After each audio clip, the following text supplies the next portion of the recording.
So, it's been a while and we're back.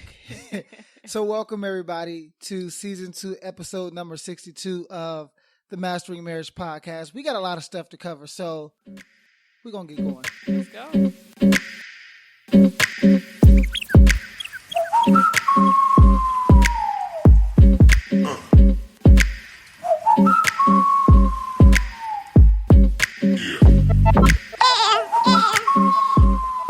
All right, so welcome back, everybody. I know you have been asking, you've been wanting, you've been wishing, praying, and hoping that a new episode will come out. It's back. And today we have a lot of new information to share with you in regards to just what's been going on with us. So we're going to get to that in a minute. But before we do, I just want to say welcome to everybody who has never heard of us before. My name is David Taylor. I'm with my lovely co-host, my wife. Hey, Amanda Taylor. I was kind of setting it up for her to say her name, but I guess she didn't see me. So, yeah, I'm David. That's Amanda. We're back in the booth. And, yes, thank you guys for tuning in. It's been a while. It's been a few months. Mm-hmm. We have some good excuses and some not so good excuses as to why it's been so long. But at the end of the day, we're going to share with you what's been going on with the Taylors, with us, and then also what's been going on with the business. And then we have a large information-packed episode to jump into. So, anything you want to just say to the people before we get started, baby? We've missed you all. Yes, we have. Being in the booth and, being on the podcast. It's always fun to, do these shows, do these lives. And so we're just glad to be back. Good. Yes, we are. And speaking of being back, we're back, but we're a little larger than normal. There's a new addition to the family, y'all. Mandy is pregnant. I am. She's pregnant. She's 5 months pregnant. And we're pregnant with a baby girl. Yay. And so in February of 2018, for those of you who haven't heard on Facebook yet, we're going to be bringing in a new addition to the family for the first time, finally. Yes. It took us 5 years, and finally we got it right. We found the right combination. But Zaya Joy Taylor is on the way. So, yeah, I just wanted to, share with you guys that, baby Zaya is coming. And so y'all just be praying for us. Thank you for those who have been praying for us. Yes, thank you Mandy's so much. pregnant. It's going down. And speaking of pregnancy, we have decided to birth something new with our business. And you might have found this out on Facebook as well, or on the email list if you are a subscriber. But we have actually changed. We literally have rebranded our website and our business name. We used to be Mend Our Marriage, but we have shifted to calling the business Mastering Marriage. Kind of similar to the podcast, Mastering Marriage Podcast. Yeah, exactly. Business is Mastering Marriage. Yes. And the reason why we shifted, because, by the way, some people didn't like the name change. Some people, we actually kind of lost maybe 400 or 500 followers on Facebook because of the name change, which is okay. But we shifted because as our business has been growing, we've been expanding to working not just with hurting marriages, but with marriages in general. Right. And so the title or name Mastering Marriage is more so focused on helping you to master the key components of what a healthy marriage has to have in order to survive and thrive. Mm-hmm. And so it's not just about helping hurting marriages, but it's about helping marriages in general, educating, empowerment, uplifting, and being there to support. And so we decided to change it to Mastering Marriage. We have a lot of new things on the way. We have MMU, or Mastering Marriage University, coming very, very soon.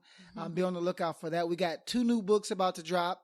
My book and Mandy's book. I mean, there's a lot of new things that we got. We're going to be expanding our reach on Facebook, doing more Facebook Lives. So we figured Mastering Marriage was more appropriate than Mend Our Marriage, because we found that some people that find us on Facebook get turned off by the Mend Our Marriage title, because they may not be looking to mend their marriage. They just maybe looking to enhance and strengthen. their marriage. And strengthen, exactly. A lot of people who are going through routine in their marriage, they're just stuck in routine. Yep. So we believe that this title will be more inclusive. Exactly. I like that word, inclusive, because we don't want to leave anybody out. And here's the thing. We've completely redid our website. So if you go to mendourmarriage.com or if you go to masteringourmarriage.com, you'll see the same website. One just redirects to the new one. But we've completely updated the website. Now it's for two types of individuals. Right. So if it's kind of like a choose your own adventure. So if you go to our website, you can go down two different paths. One path will take you down the road of for those who need help in their hurting marriages. Right. So they can choose on that link and it'll direct them to the resources for those who need help with their hurting marriages. And then the other path is for those who are just looking from good to great. Yeah, they want to take their marriage from being good to great, and those resources will help you in that vein. So check it out. Go to masteringourmarriage.com if you would like to learn about the new website. Also, with our email newsletter list, for those of you who are on it, we've given you the opportunity, couldn't get that word out, to unsubscribe from our regular email list and subscribe to the new list, which is for those who need help with hurting marriages. We've divided up the list. That way we can give two different types of resources to two different types of individuals. Yes. So that's done. Be more specific. Yes, exactly. So now that we've talked about the rebranding, and I can go into more detail, but you guys ain't listening for that. You want to hear about how to, the things that every marriage should be built upon. Right. So we're going to talk about that. One quick thing, I want to give a shout out to our Patreon, our top Patreon sponsor of the month. Her name is Tremika Murph, and we just want to say Tremika. Thank you. We appreciate you. We love you for supporting the show. This show and future shows happen because of our Patreon sponsors. Mm-hmm. So if you are looking to be a Patreon sponsor, we'll show you how to do that at the end of the show. But we just wanted to give a shout out to Tremika because she's off the hook, and this show is dedicated to you. Shout out to you, girl. Shout out to you. So, okay, so Mandy, I need you to put your thinking cap on because it's on. Okay, good. Cause you're pregnant. So I'm not saying that pregnant people don't have thinking caps, but I'm just saying there is a very real thing called pregnancy brain. Yeah. So I just want to make sure. And then I be getting pregnancy brain too sometime, y'all. So pray for me.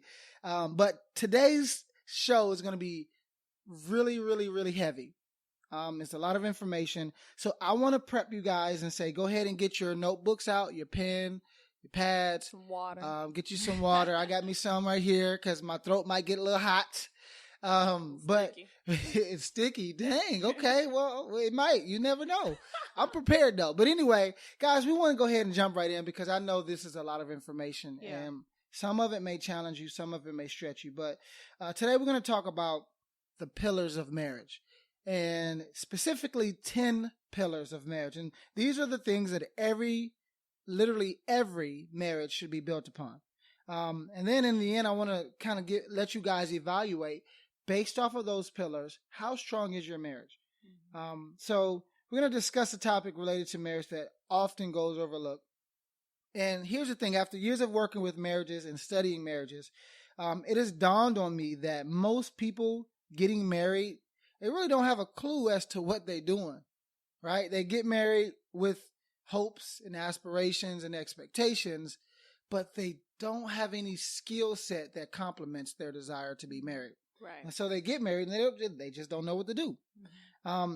Actually, a huge percentage of those individuals are merely going through marriage, implementing bad habits that were either passed down to them from their parents, if their parents were married, or they enter into marriage implementing bad habits from what they think marriage should actually look and feel like. And as a result, they leave their marriage vulnerable to the many illnesses that lead to divorce. And actually, those illnesses lead to the divorce rate being over 50% for first-time marriages, which is still just ridiculous. And then Very sad. 65% for second-time marriages and 75% for third-time marriages. Yeah. So people don't get smarter as they marry more. You know, it actually gets worse. I heard it this way, and this is not a good thing, by the way, but someone said if before you got on the airplane, somebody told you that there's a 50% chance of this airplane crashing, would you get on? Nobody would get on the airplane. Right. And so that's the scary part, is that we see less and less people getting married now because it's that same concept. Well, there's a 50% chance that this thing is going to crash and burn, this marriage. So why would I even do it? Right. And it's because we just aren't equipped. We just don't know. We lack knowledge. The Bible says, my people are destroyed. Why, baby? For lack of knowledge. For lack of knowledge, exactly. And so today, we're going to spend some time focusing on the foundation of marriage, which most people completely overlook. More specifically, we're going to be discussing the 10 things that every marriage should be built upon. And we're calling those 10 things the 10 pillars of marriage. Now, before we get started with these pillars, I would like to share with you who this information is for. Now, because you may be thinking, well, I know this stuff, or maybe I don't need this stuff. So let me qualify those who are listening, okay? This content will be valuable for those who are getting married, those who have recently gotten married, and for those who have been married for quite some time. Now, if you are getting married, if you're engaged, or you're thinking about marriage, hopefully you're listening to this, by the way, it would be in your best interest to make sure that you set your marriage up for success by ensuring that the exact pillars that are needed to support the weight of your marriage is in place. That way, when the stormy seasons of marriage come, and guess what? Most definitely them jokers gonna come. When them stormy seasons come, you and your marriage is adequately prepared to endure. The same is the case for those who have recently gotten married. Now, as your marriage is maturing, adding these key ingredients into the mix will help ensure that as it does continue to grow, it will do so with the addition of things that will only set your marriage up for success 3, 5, and 10 years from now. And lastly, even if you've been married for, let's say, 7 years or longer, this information is especially for you, right? Just because you've been married longer don't mean you're smarter, okay? Just saying. I know a lot of people that have been driving for years and they still don't know how to drive, but we're not going to get on that right now. It's just, we're not going to go there. But anyway, this information is especially for you if you've been married for a long time. Here's the reason why. Far too often, I come across couples who have been married for years, but whose foundation is so faulty that it compromises the structural integrity of their marriage.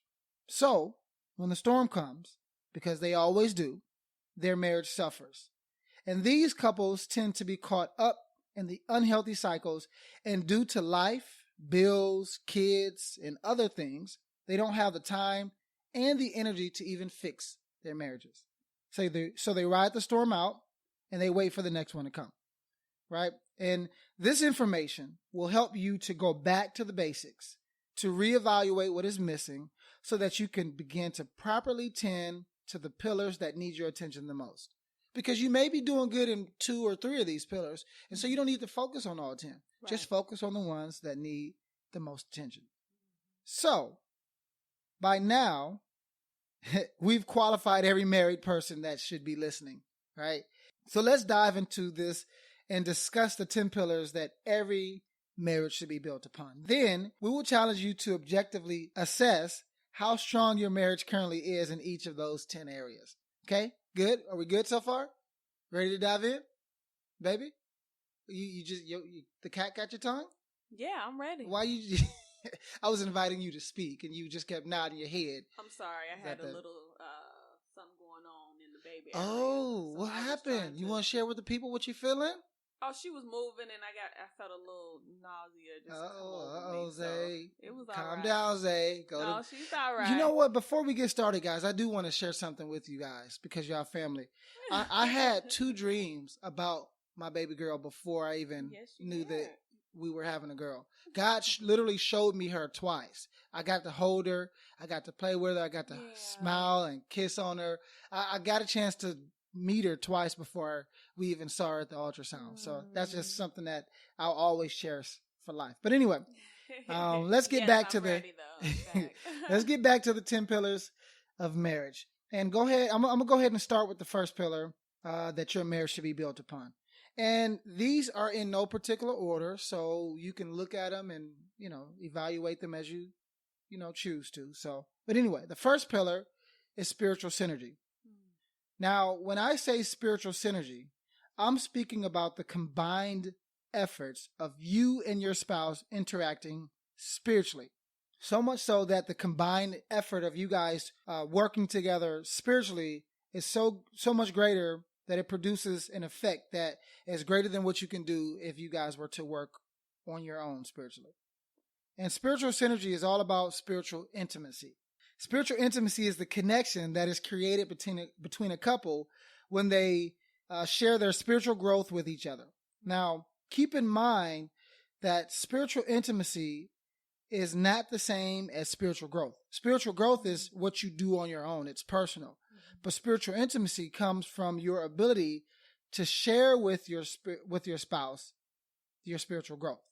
And if you might remember the phrase spiritual intimacy from an episode that we did where we discussed the 6 areas of intimacy. But spiritual intimacy is one of the 6 areas of intimacy. Mm-hmm. And so spiritual synergy is created through spiritual intimacy. Right.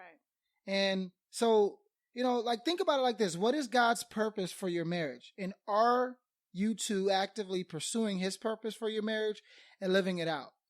Because a newsflash, people, God has a purpose for your marriage. Not to sound like a preacher or a prophet or anything like that. True. But God does have a purpose for your marriage. And he has a purpose for you two being in union, being in covenant. Right. And often people get married just because they want to experience what marriage has to offer, but they completely misappropriate the purpose of their marriage. Right. And because they don't know the purpose of their marriage, they never live up to the purpose of their marriage. And because of that, spiritual synergy suffers. Spiritual synergy will always impact the lives around you, by the way, not just your marriage. So think about that as you're looking to assess how strong you are in this area. Spiritual synergy. That's one pillar. Let's move to the next because we got 10 to cover. The next one, and this should be a no-brainer, but for some reason, people come to my office still confused about this one. But another pillar, which is probably the most important pillar, is unconditional love. When I refer to unconditional love inside of a marriage, this is how we define it. So I'm not just thinking about the emotion of love and the other types of love like philia, storge, eros. I'm talking about agape. And unconditional love means to give all that I have all the time. Yes. And that's a very complex, deep type of love because it's not about me. It's completely about me giving all that I have all the time to someone else. That's hard to do on a consistent basis. And that's why we see a lot of people suffer in this pillar, because it's just unconditional love means I can't be about myself. I can't be selfish. I have to be selfless. Right. Kind of like you were, baby, when you stood for the marriage. You were modeling unconditional love, and that was a tone that you set in the marriage. Right. And I thank you for that.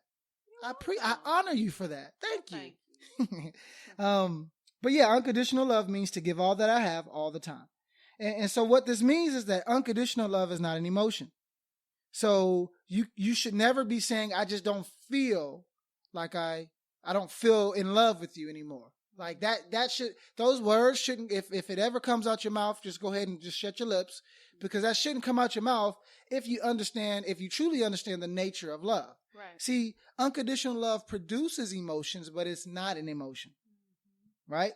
And attraction can shift. Attraction can definitely shift. It can shift up and down throughout the course of the lifetime of your marriage, but that has nothing to do with choosing to love. Yes, because attraction is not love. Right. And a lot of people, especially when they get married and especially before marriage, they misappropriate attraction for love. Right. And these butterfly feelings. But really, love, unconditional love, is a choice. It's a decision that you intentionally make every single day of your life. It's a behavior that's purposeful. Right? There has to be an intention and a goal regarding unconditional love. Unconditional love means that at all times, you are intentionally deciding to give all that you have to your spouse. To take it a step further, because I like to take it a step further, you are doing so knowing that your spouse may not return the favor. Now, how many of you guys can actually say that I'm willing to embark in this unconditional love journey? Meaning I'm loving you regardless of what you return back to me. And a lot of people will probably frown up at that because that's not how they view marriage. Yes. They view marriage as a 50-50. Yeah. And we'll get to that because it's not 50-50. Nope. See, with unconditional love, you're truly laying down your life for a friend. That's right. With loving your spouse unconditionally, you're choosing to enter into a one-sided contract. that. That's scary, right? They don't like that. This is they don't like it, baby. They don't like that. You're entering into a one-sided contract. Like, think of it this way, and Mandy just said it. Unconditional love inside of your marriage is not 50-50, right? It's not even 100-100. Unconditional love inside of your marriage is 100-0. That's scary. It's 100-0. That means that you are not doing things with the expectation that you will get things in return. 100-0 means that you give no matter what you get. You give because you choose to give, period. That's what unconditional love is. So then people are going to ask, well, then why get married? You think about it. The Bible says this way. There's greater love no man has than to lay his life down for a friend. Like, marriage is about sacrifice. And here's the other part. And I write about this in my book, my new book that I'm writing, that I write about. I write, this is going down. I love it. But anyway, like, marriage is about becoming the highest version of yourself that you can possibly be, so that you can leave a lasting imprint in the world. See, marriage is about influence. And I talk about this in the book. I talk about this even later here. But it's about becoming better so that you can give more, right? And so, like, I don't want to go too deep in that because I got other pillars. But that's a really good question. Let's move to the next pillar. But at the end of the day, unconditional love is about giving all that you have all the time. And that's I'm sure we'll have some courses in MMU, Mastery Marriage University. That's a plug. On unconditional love. Absolutely. The whole concept of 100-0. Yeah. Oh, I can't wait to teach that. That's a plug. Yeah. Y'all see, y'all be on the lookout for this type of stuff, because I'm telling y'all, when it comes to mastering marriage, we're not here just to entertain you guys. Yeah. We're here to educate and empower your marriage. And because if you really want more, and if you allow yourself not to get offended by the content, like, and defend yourself and defend your stance, and you really want to learn more about this 100-0 concept, then MMU will definitely be for you. She just plugging away, y'all. Look at that. Go on, get it, baby. I'm just saying. But you're absolutely correct. MMU is going to be off the hook. So let's go to the next pillar. The next pillar, and this is one of my favorites. I like talking about it. It's safety and security. So important. Safety and security is vital to the human experience. We often thrive in environments where we feel the most safe. Right? Your marriage is one of those environments where safety and security matters the most. And safety and security is so crucial to the livelihood of your marriage that incorporating this into your marriage almost always guarantees marital success. Whereas not including this inside of your marriage does the complete opposite. And over the last 14 years of working with individuals and working with couples, I see this is a common theme. If they come into the marriage and they come into my sessions and they feel completely unsafe with their spouse, not in the sense that like he's going to beat me up or anything, but emotionally unsafe. I can't be vulnerable. I can't share myself. I can't be who I really am. Those are the marriages that struggle the most. Yeah. But on the flip side, if you come in and you feel completely comfortable and you guys are make the other partner feel safe and secure, expressing themselves and being vulnerable, that's when I see the most growth happen. So it's so crucial. Yes. See, your spouse will naturally become vulnerable based on how safe and secure they feel inside the marriage. Right? And to go even further, your ability to cultivate a climate of safety and security will directly affect their ability to become vulnerable with you. And I say this formula all the time, but you want your spouse to be vulnerable on all fronts, right? So that intimacy can be created. So safety and security produces vulnerability. Vulnerability produces intimacy. Intimacy is all about connection. Right? The more intimacy is inside of your marriage, the more influence you have with your spouse. Right. So safety and security produces vulnerability. Vulnerability produces intimacy. Intimacy produces influence. And guess what, guys? Marriage is all about influence. Exactly. And like I just said, God desires for your spouse to influence you into becoming a better version of yourself so that you can have a greater impact on the world. And in your marriage. And in your marriage. Absolutely. So safety and security is another pillar. So let's go to the next pillar. This is pillar number 4. emotional intelligence. And we did a whole episode on this. This concept was covered much, much deeper in episode number 58. So go back and listen to that if you need to. But I'll give you a brief overview of this whole concept of emotional intelligence. I just did a speech on this. I went and did a speaking engagement on this, and it was so fun. Yeah, you did great. Thank you, baby. But emotional intelligence, or EQ, is one of the most overlooked skills of human development. Like, we literally don't even teach emotional intelligence. Like in school, even in college, very rarely. I have never seen a course on emotional intelligence. No. It's something that we're expected to simply learn on your own through life's experiences. Mm-hmm. And that sucks. See, because ironically, this is one skill this one skill of emotional intelligence is one of the most important skills to have if you want to be successful in marriage. Mm-hmm. Like, in order for you to be successful as a spouse, you have to have a high EQ. Mm-hmm. There's no negotiating that, right? But we don't learn it. Nobody's teaching it. There's books, though. You got to find it. But in school, developing, you just don't. There's no emotional intelligence 101, right, which it should be. But anyway, let me keep going. If you lack having a high emotional intelligence, you will struggle severely when it comes to interacting on a deep level with your spouse.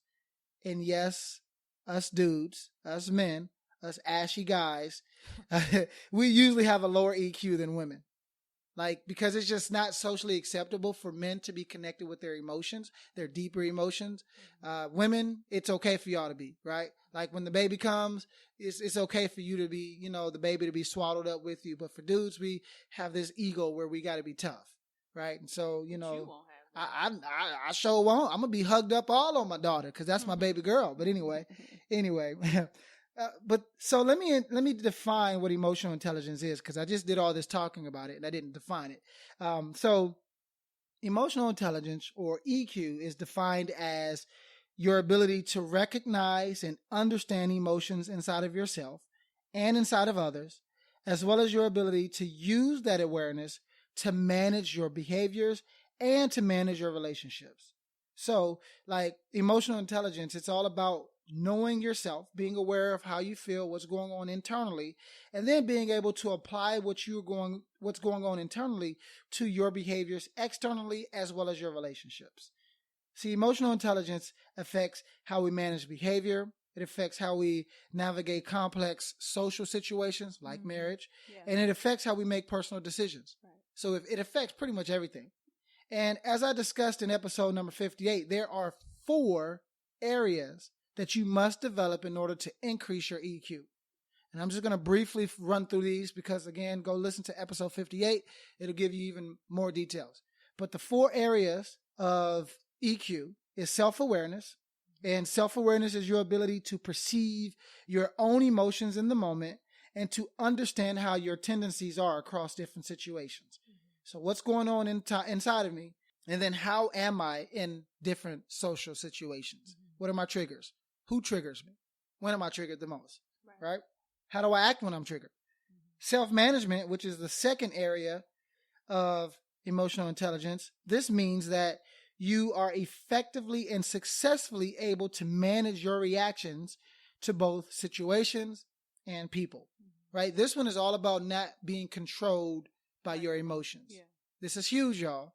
Self-management is something that a lot of people lack. This means that you can control how you feel and what you do. The third area of emotional intelligence is social awareness. And social awareness is your ability to accurately pick up on emotions in other people and to understand what's really going on with them.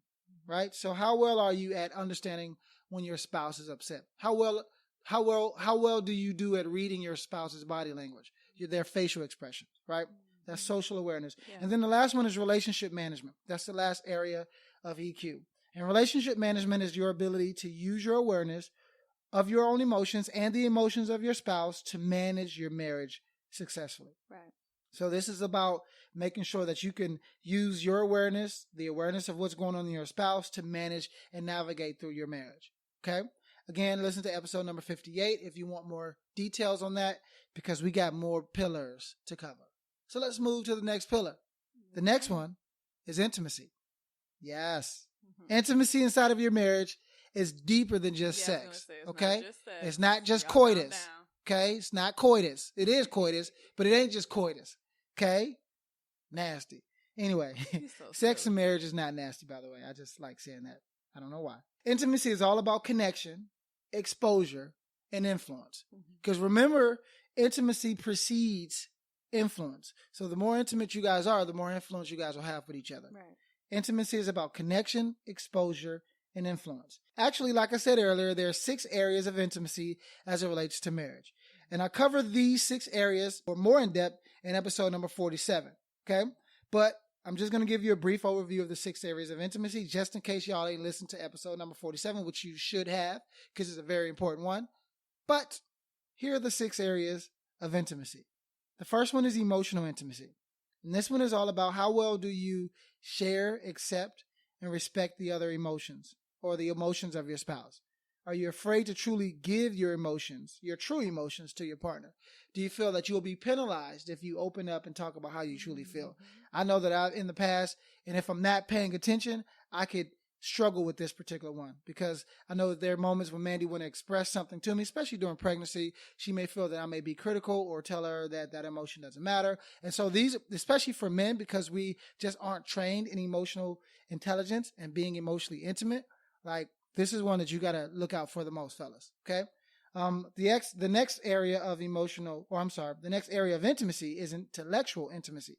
And this one is all about how free are you with sharing your thoughts with each other? Or how much do you feel included in their world? How much do they feel included in your world? Like, do you guys just have random conversations about random things that come to your mind? And are you guys growing intellectually together? And this is not just about being smart, okay? This is about opening up the deep recesses of your world, your thought life, and being comfortable exposing that to your spouse. Right. Third area of intimacy is, you guessed it, sexual intimacy. This one is all about how free are you to express your sexual energy, how sexually connected are you two.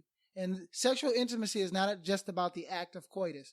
It's about the flirting, the physical contact, the connection that you guys have prior to sex, the attraction that you share, the attraction that you maintain, right? One of the laws that I write about in my new book, which I'll talk about at a later time, is about leaving no room for competition. So are you stimulating sexual energy inside of your marriage? Are you walking around with your breath smelling, right? Is that something that your spouse has told you about and you just haven't fixed yet, right? What about body odor? Fellas, are you maintaining a healthy body image? Don't let yourself go. You doing push-ups before you met her, but now all of a sudden you got a beer belly and you okay with that, thinking that you're still strong, you still sexy. No, don't leave no room for competition. Jump in that shower. Yeah, jump in that shower, wipe yourself, use some wet wipes if you go do number 2. No, let's be real. No, right? If you go take a deuce, you know, if you ain't gonna clean yourself, use some wet wipes or something, okay? Don't just use tissue. It's dry. But also take a shower later. Yeah, but anyway, let's move forward. But this is all about stimulating sexual energy. And we're being raw and real with you guys, okay? The next area of intimacy is spiritual intimacy. And this is different than, and I talked about this earlier, right? Because this is one of the spiritual synergy is one of the pillars of marriage. So you guys already heard me talk about spiritual intimacy. Remember, I said spiritual intimacy is different than spiritual growth. Spiritual growth is what you do on your own. Spiritual intimacy comes from your ability to share with your spouse your spiritual growth. Is this happening inside of your marriage? What time do you guys spend not just praying and reading the Bible, but growing and talking about your relationship with God, your understanding with God, your perception of God? This has to be something that you guys are doing together. Again, it's one of the pillars. The next area of intimacy is relational intimacy. This is all about the quality of relationships that your marriage have, right? Think of it like this. Your marriage is the average of the 5 couples that you're the closest to. Who is keeping you guys accountable? And what do you guys look like? Birds of a feather flock together. So hopefully you're surrounding yourself with couples that can take you in your marriage to the next level. Keep it healthy. Accountability. It's all about keeping healthy. Right. And the last area of intimacy is financial intimacy. What is the financial health of your marriage? Are you guys more in debt this year than you were last year? Are you guys growing financially? Is there trust? Right. I work with couples all the time, and they say, you know, our biggest area of issue is finances, either because one person is irresponsible or one person just doesn't have the trust. But financial intimacy is all about the connection that you guys share around the area of finances. So that's the other pillar. That's the pillar of intimacy. Let me move on because, again, I have a lot to cover. So the next pillar that I want to talk about is trust. This is important. This one is a no-brainer as it pertains to relationships, of course. Trust is a key element in how human interactions go, regardless of what stage of life you're in, right?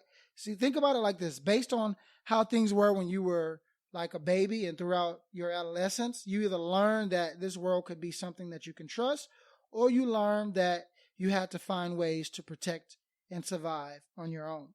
And here's what happens.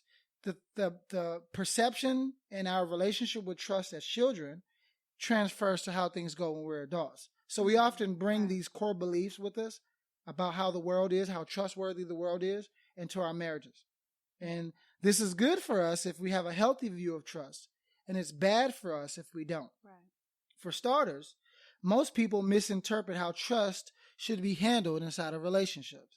Like, did you know that trust should be viewed as a two-way street where there's a receiver of trust and a giver of trust? See, trust is not just a one-sided agreement. It's a two-sided street. It's a two-way street. And it's all about giving trust and receiving trust. There has to be someone who is trusting, right? And someone who is trustworthy. Right. In order for trust to work in a marriage. Right. So if you have one without the other, that almost always provides or proves to be damaging for the marriage and for the person's ability to utilize trust inside of the marriage. So you have to be able to be willing, trusting and also trustworthy. Right. Trust requires both. Okay? That's another pillar. Let's move on to the next pillar. We're just checking these off the box. The next pillar of marriage is effective communication skills. This is a doozy because most folk, we just don't know how to communicate effectively. Yeah. We can communicate, right? Go on Facebook, you'll see it a lot, but we don't know how to communicate effectively. Right. People often come to my private practice for marriage counseling due to a lack of this one skill. And if you think about it, communication determines our human experience. See, we are born with the desire to communicate. And we thrive with those who we can communicate the best with. Exactly. The best marriages house the best communicators. And unfortunately, the worst marriages house individuals who struggle with interpersonal communication skills. Yeah. Now, to keep things very short and simple, there are 3 levels of communication. And knowing these 3 levels will help you become a better communicator. Here are the 3 levels of communication. The first one is vocabulary.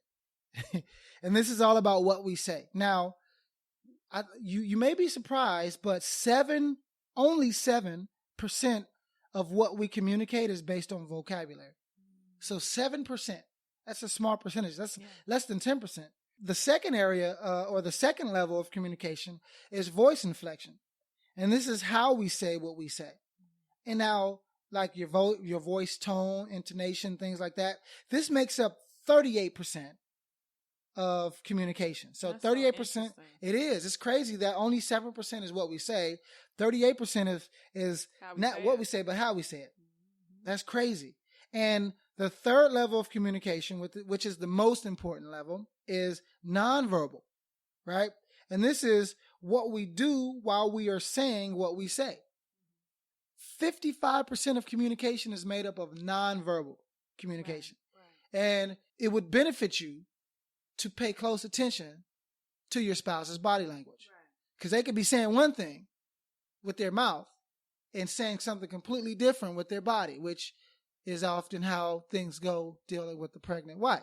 I'm just putting that out there. It's just I was waiting on you. I was waiting on you. You say I do that even when I'm not pregnant. Yeah, Mandy her nonverbals are more telling than her verbals. It's like everybody's. It is. But Mandy's not she doesn't say much with her mouth, but she says a lot with her body language. And that's what's scary, because it's like, she could be like, I'm good. But then I look at her body language and I'm like, this chick ain't good. She closed off.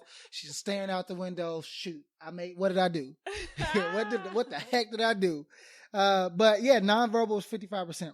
And I could spend an entire podcast focusing on this one topic. That's how important communication is to your marriage.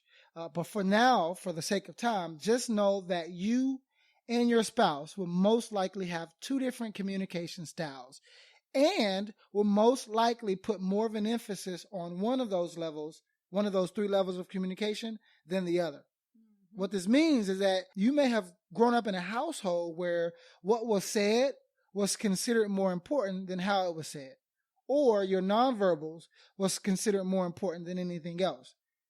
Because of this, you will have to be very careful. Trust me, guys, you're going to have to be very careful not to give your own communication style to your spouse and the expectations that come along with that. You should probably say that again. Like you can't give your communication style to your spouse, and you can't give your expectations of how that communication style works to your spouse. Instead, you will have to take the time to understand your spouse's communication style and learn how to speak in a manner that makes them feel the most safe and the most secure. Well, that's going to be a great MMU course. Oh my gosh, yes. I'm telling you. Role playing there. Oh, yeah. But this is why effective communication skills are so important to a healthy marriage. And this is why it's one of the pillars. Right. And this is also one of the main areas that people struggle with. So let's move to the next pillar. Moving on. All right. The next pillar is effective conflict resolution skills. So we had effective communication skills. Now we have effective conflict resolution skills. People just don't know how to fight fair. In marriage, you're going to fight. You're going to have arguments. You're going to have moments of conflict and tension. But most people I found, they just don't know how to fight fair. They start punching below the belt. They start doing all kinds of things, which we'll talk about in a minute. But I define conflict simply as this: the tension that is created by two opposing views. That's all it is. So if I say I want ice cream, Mandy say I want yogurt, that's conflict. That don't mean we about to, have a drop down argument, but that's just conflict. It's tension, right? We have two different views, and what do you do with that tension, right? Yeah, we end up getting some yogurt because she's pregnant, and you just don't want to go there with the pregnant person. I'm just saying. But we know that a lot of conflict can get deeper than that. But we're just giving an example. Yeah. See, conflict is a natural part of the human experience. And it goes hand in hand with being married. Mm-hmm. Like, you can't escape it. For some reason, though, in marriage, conflict seems to be unwelcome. Like, people just get married and then they're like, we fighting, maybe we shouldn't be together. Right. It's my goodness. Like, this shouldn't feel this way. We shouldn't have to work.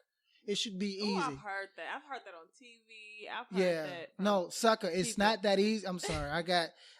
Let me calm down. It's not. You got to work at this. Like, you work at everything that you earn. Marriage is not any different. I know that's right. Let me calm down. But anyway, I've witnessed couples literally go days without talking to each other for fear of having a conflict. And for the record, conflict is neither negative or positive. It's actually neutral. See, conflict becomes negative when people see it as such and when they treat it as such, when they fear it. But it's really a neutral thing. The goal, however, is to see conflict as something that, if used correctly, can bring tremendous growth to your marriage. See, conflict is just a tool that you should be using to bring growth to your marriage. To properly use conflict when it arises, one has to have effective conflict resolution skills. Again, a whole episode can be given to this subject, and I know we're going to be doing a lot in the MMU on conflict resolution. Oh, my goodness. But for now, let me share with you one of the most important things to do when conflict arises. And I talk about this in my new book that I'm writing, the one that I'm writing, my new one. I talk about this. This is one of the laws of marriage. Right. Yes. Calm down.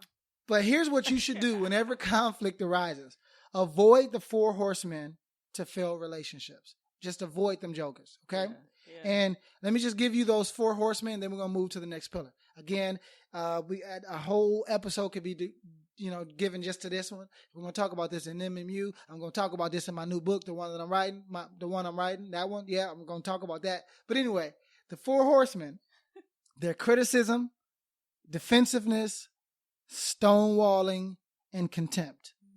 Them jokers, you got to leave alone. Don't allow in your conflict because they will screw things up and they will eventually erode the very foundation of this particular pillar. Yeah. They'll crumble it. Okay?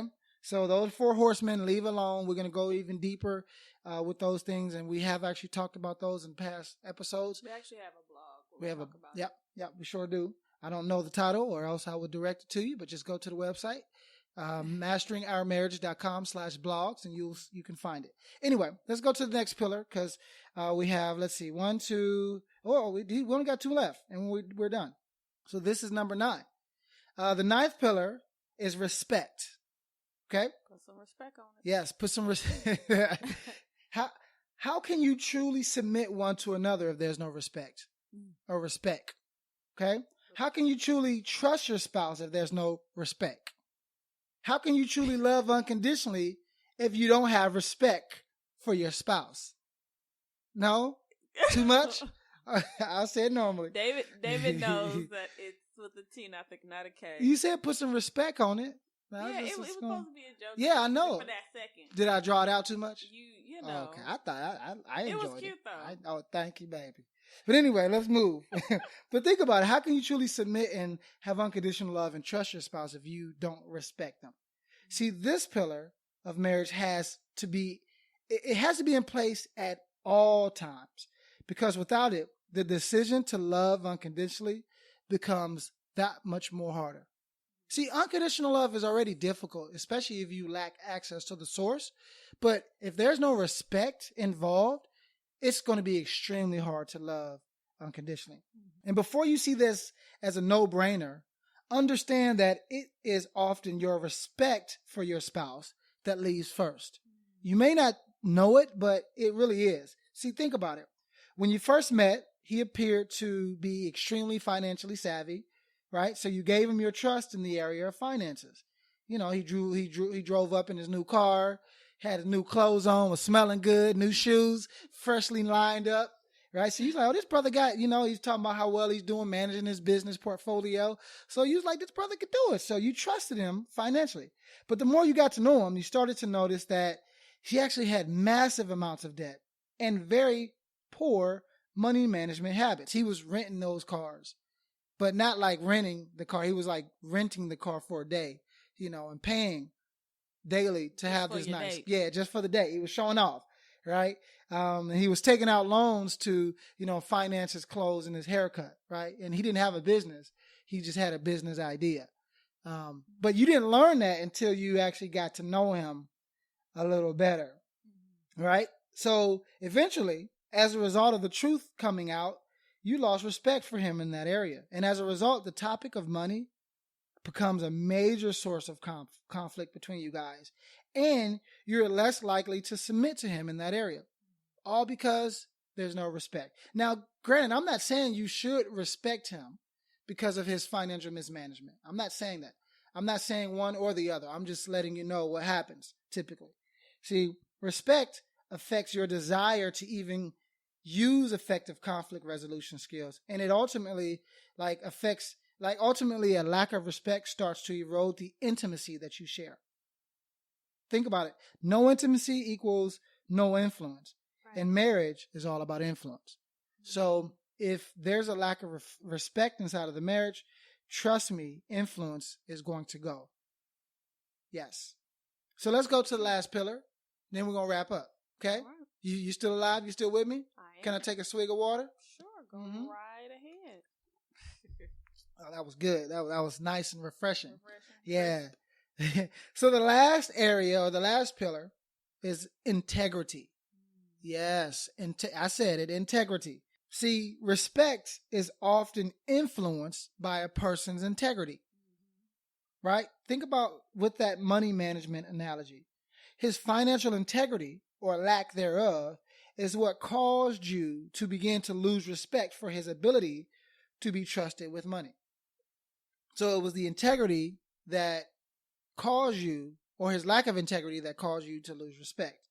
Integrity is one of the most important of the 10 pillars because of this. And because it almost weaves its way through all of the other pillars. I often define integrity as the consistency between who you are in public and who you are when nobody's looking. That's good. So what do you look like when you're around your family and friends? What do you sound like when you're at church? Praise the Lord, amen, brother. I'm blessed and highly favored. But when you're in the car getting cut off by somebody, you start cursing. That's a lack of integrity, right? So who are you in the public? Like no, they're not. But you know what? It hits all of us. Like integrity is something that we all have to protect, be mindful of, and be mindful of. Exactly. Yeah. So, but it's the consistency between that, who you are in public and who you are when nobody's looking. Right. Integrity is a character trait that is often learned and is a key component of developing trust, developing respect, and developing unconditional love. Right. So just because you're married and you finally got your spouse, that don't mean that you can simply become someone who you weren't while you were fighting so hard to get them. Okay? Remember I talk about leave no room for competition. So if you appear to be this very health conscious person and you were fit, eating healthy when y'all were dating, but now that you married, you've let yourself go and you've gained weight and you have very poor habits, that's a lack of integrity. And guess what's going to happen? Like when he liked you when you were fit and now you let yourself go, so now all of a sudden he's getting tempted by other women who looked like you were when he first met, because that's who he was attracted to. And remember, attraction and love is two different things. Yeah. So I'm not confusing the two. But just understand that your integrity can affect attraction. It can. Please take this serious, guys. And please don't be so naive as to say, "Oh well, if your attraction changes, then they need to find somebody else." Well, I want you to go out and get some snaggatooth dude from on the street that's musty, and you say, "Okay, hey, I love him for who he is on the inside." Yeah, it's deeper than that. It's deeper than that. Yeah. So attraction, there are certain things that we have to do to keep ourselves up, to keep our spouses attracted. And you should be wanting to do that, because please believe, like, it's difficult to be attracted to one person. Then when they change, now keep in mind, people do change. And so you have to be willing to allow them to change. But I'm not talking about just changing because of life. I'm talking about changing because of poor habits, changing because of a lack of integrity. So I used to work out, but now I'm just being lazy and I'm eating chips all the time. Right.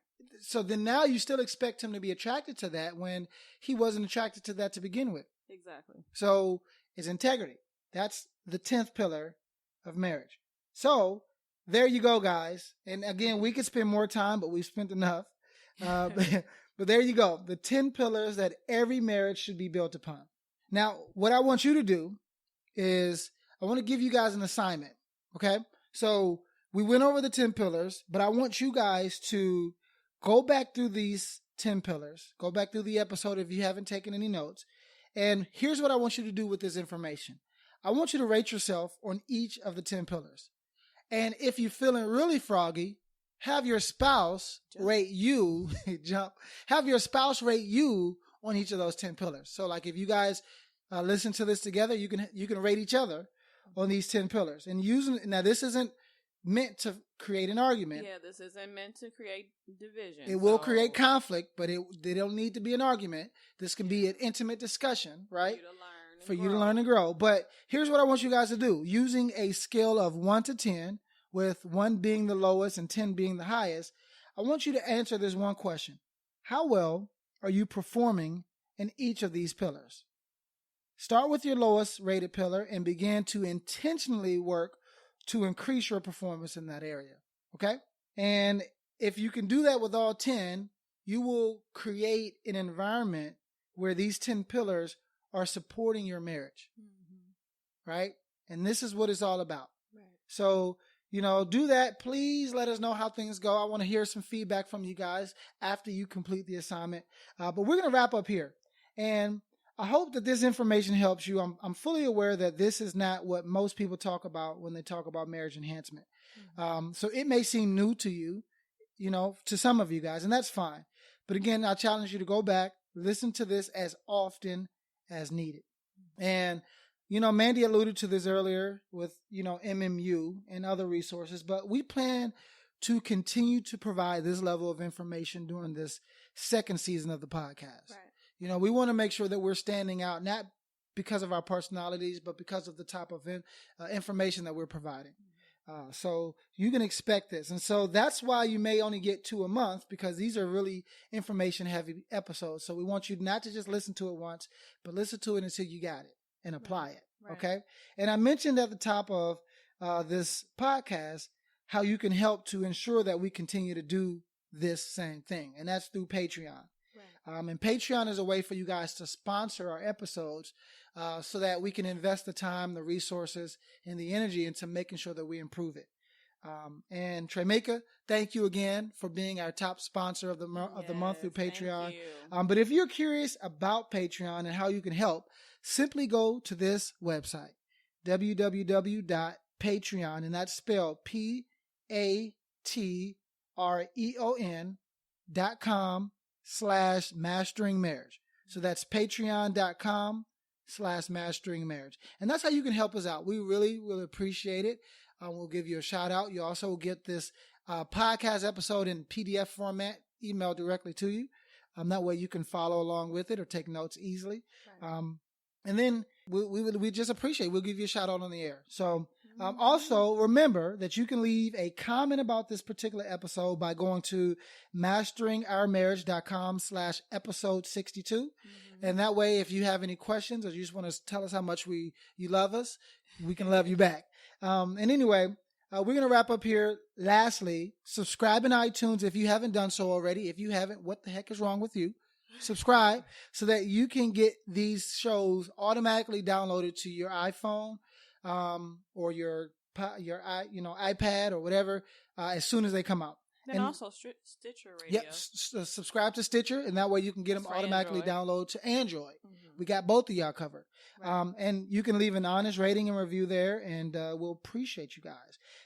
Because the more ratings and reviews we receive, the higher we rank, and the higher we rank, the more people have access to these divorce-destroying resources. That's right. Guys, I'm David Taylor. I'm with my beautiful wife, Amanda, and our baby in her belly. It's going down in a couple months, but we are out, y'all. We appreciate your time. All right. Deuce, baby.